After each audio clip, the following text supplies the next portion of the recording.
everyone. Welcome to the latest installment of MSP Business School. I'm Brian Doyle. Tim McNeil. And I'm Rob Rogers. And we're here today doing one of our roundtables. We're going to share some news that happened to each of our respective companies this week. Some of you may be familiar with the program, some may not. But both Rob and Tim with Sales Maturity and myself with VCIO Toolbox, we were all named to ConnectWise PitchIT Program for 2023. And if you're not familiar with the PitchIT program, it's really an opportunity for, startup and early stage vendors to get some mentorship from the ConnectWise team, get some coaching and training on how to really raise brand awareness with your product, get ready to pitch, and really just share more information with the project. And this all leads up to, of course, IT Nation in the fall. Yeah. So, we're really excited to, respectively, the two groups to be part of this program. And, we'll share a little bit with you from time to time on how that program's progressing and where things are going for all of us. Yeah. But with that, Rob, I'll turn it to you first. What are your thoughts these days around PitchIT? I think it's a very cool. We already did our first, class, so to speak, and Jameson West was the moderator and the leader of it, and he was a previous PitchIT winner. And Jameson West of Smile Back and with Time Zest and everything else that he does, it's a really cool program. The thing that I like about Brian is you can equate it like to a TV show. Like it's a cross between The Apprentice and Shark Tank. Yeah. Right. So you're competing with people, through the 16-week program. And at the very end, you have to pitch it to, a panel. Right. And see how you do. We're excited to be in it. There's some pretty legit companies in there. So we were pretty excited to be included in those companies. Yeah. I mean, there's a lot of early stage names that many of you will be familiar with within the program. Some of you may remember we had Frank Romani from Nodeware on the show a few months back, and his organization was one of the groups that is in that program. I'm still getting familiar with everybody in the program. Who were some of the others that we've had on the show in the past? Friends of the show. Walter was in it. That's right, Walter Gutierrez from Binox MSP. I know there was one other. I can't think of who it is. Yeah. So there's some people that have been around for a little while, but are still in the early stages of the growth. Yeah. And I know from my seat over at VCIO Toolbox, one of the things that we're looking at is really understanding how to better position ourselves with the market and kind of get out of our own heads. One of the biggest challenges when you're starting a company is you start small, unless you've secured some VC funding. And most of these companies, I believe, in this program are, bootstrapped organizations today. Unless you've secured some money, one of your biggest challenges is you've got a small team. And when you have a small team, you can tend to hear your own voice inside your head way too much, or invent blockers that don't really exist because you're just not in tune with what's going on in the marketplace or having enough conversations. And, I'm really excited to kind of get feedback. Where can we improve? Are we maximizing how we're presenting our platform? We have a platform that does a lot. There's a lot baked into it. And it's sometimes hard to communicate how that translates into the world of the day-to-day for a customer. We've got GRC, we've got QBR, we've got key account management. It's sometimes times to wrap your head around how those things come together. So we're really excited about that. Well, and I think from my side, what I really like about it, a lot of aspects of what you just said, right? With Sales Maturity, it's something that it's still evolving. It's very much evolved since we came up with the idea and since we went live with it. Just having the ability to be in front of a lot of like-minded people with facilitators that are coming in, like a Jameson West, like Rob mentioned, Jameson, somebody that, crazy funny story, he was like literally one of the first people that we ever talked to as a prospect when we started OSR. Gosh, that was 10 years ago, Tim? Still, we were not even official as a company. We had just had the idea, and I cold called Jameson West and talked to him when he still owned his MSP in Seattle. Wow. So that was it was kind of cool to come full circle. Like we never worked with him, but we got to know him, and obviously he's since sold his MSP and kind of taken over the world when it comes to SaaS platforms. But just having somebody with that experience in there, and also all these like-minded people to define our pitch and just define what it is and how the market's going to react to it. I'm looking forward to it. It's already been cool, and it just started, you know. And for those that don't know Jameson, you know, both Rob and Tim, I think you both alluded to his history with Smileback, but he's currently leading the charge with TimeZest as well, which is another tool that a lot of folks here understand. So, you know, for those that are looking to connect the dots, hopefully that helped. Yeah. How about yourself, Rob? What did you think of, you know, kind of Jameson's conversation with us yesterday? The thing that I liked about it the most was he gave us his business assessment from ConnectStrat, you know, the coaching platform that he has. And, you know, I thought that one of the best things that I had for me when I took the assessment, it comes in 4 parts, Brian. As you know, it came with vision, strategy, execution, and impact, right? Your impact on the world. And, you know, I was pretty good at 3 of them, but my impact score was 65% out of 100%.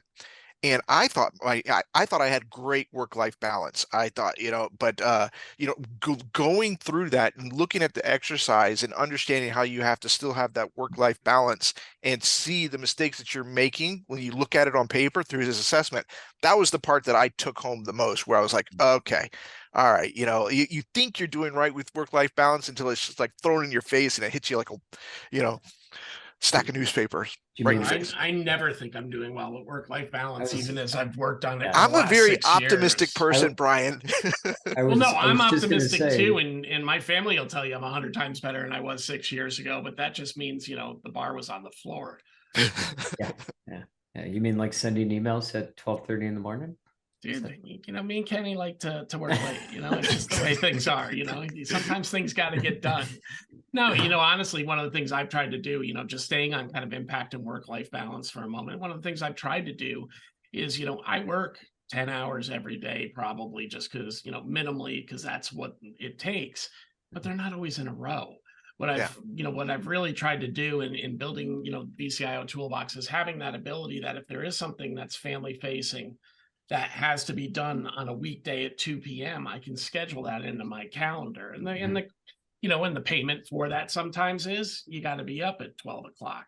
The other thing is, you know, as you're a small and growing company, and this is, you know, one of those things I hope we learn a little bit about during this too, you know, how do you handle a global economy when you're, you know, a US based organization that's still too small to, you know, employ in all corners of the world, right? Because, you know, some of that 12:30 is because we're doing a ramp camp at 9:30, right? So, but there's trade-offs there too. Make sure you're at the dinner table with everybody at that point in time. But, you know, Rob, I find it interesting that impact was your area because I tend to be a little bit more critical as well. Where I didn't score well was strategy. And, you know, my partner joked about that because we do have a strategic plan. I just feel like it's never moving quick enough. So thus I question, is the strategy plan where it's supposed to be? So, you know, that was our area that we were really low and deficient. And Tim, where was yours? Why? It's funny. As you're talking, I looked at this. I know my overall score was an 81, and I don't remember where my lowest was. I was just trying to look it up. So thank you for putting me on the spot there. Yeah, sure. Yeah, no problem. Well, while Tim's on the spot, you know, I'll kind of share one of the things that I really liked, like you were talking about, you know, Rob, was the fact that when we looked at these 4 pillars of the business, you know, we really started digging in a little bit into some of them as well. And they kind of brought out real life stories. And that's really what, you know, what a program like this is supposed to do, because it is part refine your pitch, of course, that's the core that they're doing. But it's also an incubator of sorts where we need to take this in mentorship, and you better figure out a way to execute on it, right? Yeah. So, you know, there was some great information being shared. There was some great questions from the cohort, and you know, you know, if you've never been in an incubator or, you know, setting like this with, you know, with your peers, going through a process where you've got some direct competitors on the line potentially, and Yep. still being able to be open and vulnerable in that setting is something interesting. Yeah, so there's 25 businesses in the class of 2023, but there was like maybe 54 people on the call. Yep. And the way that ConnectWise was able to keep it moving, keep it on track, and like make sure that it was all like a systematic process, like that, it's like herding cats sometimes, and especially when you got a bunch of salespeople and business owners and ADD going on, they were able to keep it on track and smooth. It was pretty cool. Yeah. And what was your score, Tim? Good thing is I can't find it now. Okay. Okay, so how convenient. This is like when Tim was in high school. He's got he's got a 42 on everything, and he doesn't want to share now. Yeah. Well, the good news is by school standards I passed. So right? Like I was an 81. I was gonna say, are we a solid C student? Yes. Hey, 2.0. Get that same piece of paper. But, for those that aren't, we know we have a lot of vendors that listen to this program too. It's something you should probably put on your radar. It's a good opportunity in the future if you're an emerging company to definitely get in there and listen to others. And it's a great opportunity to network too. You see a lot of the same vendors partnering with the same vendors out in the marketplace and creating content, right? And one of the things I know we'll be learning is really how to, up-level your brand and create that content as well. Well, we have this engine for creating our content, and all of us have been guests elsewhere. But sometimes it's good to find those partnerships where you can create new content and kind of bring new voice into the marketplace as well. We hear from a lot of the same folks, and certainly by no means are we saying that doesn't mean that their messages are valuable. Of course they are. But for those of us that have heard, and I'm going to pick on Rob Ray because he's a good guy, in regard for that for the moment, we've all heard Rob Ray in many different settings. He brings great insight into certain topics, but I don't think we've heard kind of, anything majorly different from Rob in a while. When you see him in 6 straight external events over the course of 3-4 weeks, right? It's usually banging the same drum with the same message for that period of time. That's very relevant to the moment that we're in. And this gives us an opportunity, from our seats to really build some new relationships with some new emerging people and hopefully bring a fresh perspective to some of the problems that are being talked about out in the marketplace as well. Yeah. Sure. There were some really good ideas, and there's some really clever businesses. I encourage everybody, if you can, go to the ConnectWise LinkedIn page. They announced it there, and they listed all the companies and all the emerging ideas that are coming out right now. It came out last Thursday, so it's on their blog from last Thursday. There's a lot of really, really cool companies. Yeah, and a lot of these companies are at a point where they haven't even gone to market. Yeah, exactly. Yeah. There's some smart ideas. Go ahead. Well, I did find it. I was looking in the wrong email. Okay. So we got that. People have forgotten what we're even talking about now. Yeah. I was 81, 81, 80, and 80. I was pretty consistent right across. Oh, okay. All right. Wow, very good for you. I was me too. Yeah. I scored hundreds in all mine. There's no hundreds. All right, now that we've derailed this whole thing. So we've lost half our listeners while Tim was looking for that. But for those that stuck around, we really appreciate it. So, I think we're getting near the end of what we can really talk about today. I think the long and short here is every once in a while, we might do a special episode update where we talk a little bit about our experiences.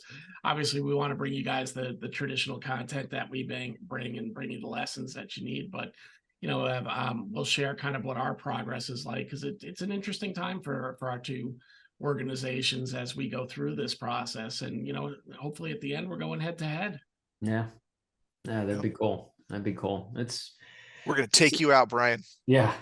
Hey, man, many people have taken me off at the knees, but usually it's not because of that.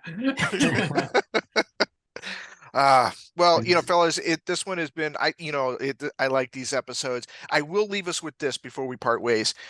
One of the things that I got a lot of value on was the ConnectStrat assessment. If you want, it's a free assessment. Go to connectstrat.com/assessment. You'll take the assessment and they give you the information. Actually, there's no give me your email and and all that kind of stuff, and then a sales guy will call you. It's they give you the assessment, they give you the entire PDF report, and it was very valuable for me to to see where I was lacking a little bit and where I got to do a little bit more work. But Brian, Tim, I wish one of two of you luck in the upcoming PitchIT competition that we're doing over the next 16 weeks. The other, I hope you do okay. We like to fight from the bottom, man. Exactly. Being the underdog is what it's all about.